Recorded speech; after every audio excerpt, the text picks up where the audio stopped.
Ibinasura ng korte ang kaso laban sa mga nasa likod ng umano'y hazing rights na ikinamatay ng first-year San Beda law student na si Mark Andre Marcos noong nakaraang taon. Kulang raw kasi ang ebidensya.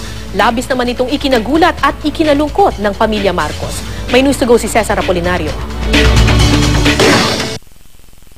July 30, 2012, pumanaw ang first-year San Beda law student na si Mark Andre Marcos. Isang araw matapos umanong sumailalim sa hazing rights sa isang farm sa Cavite nang sinalihan niyang Lex Leonum Fraternitas. 37 sangkot umano sa insidente ang sinampahan ng reklamong murder at paglabag sa Anti-Hazing Act sa sumunod na buwan. At itong Hunyo lang, 10 miyembro ng fraternity ang pinaaresto naman ng korte. Pero sa 20-page decision ng Dasmariñas Cavite RTC Branch 90 na noong Agosto pa inilabas, dismissed o ibinasura na ang kasong paglabag sa Anti-Hazing Act laban sa kanila. Kulang daw kasi ang mga ebidensya at walang summary of facts para patunayang may probable cause ang kaso.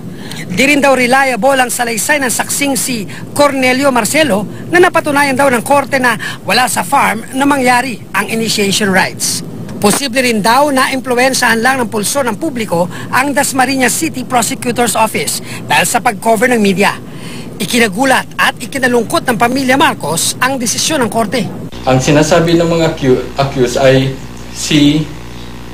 yung state witness daw mismo ang nagpahirap or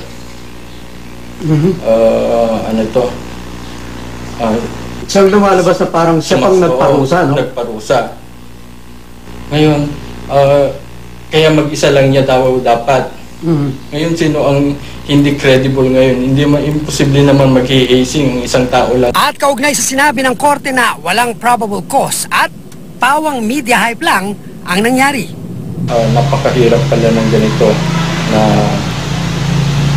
mga may impluwensyang tao din yung mga akusado. Kaya ganyan. So, sa palagay po ba ninyo, may kamay na gumagapang dito? Oo, definitely. Kasi hindi magpapakita ng ganong pagkabayas yung judge kung walang lumalakad dyan. Cesar Apolinario, GMA News.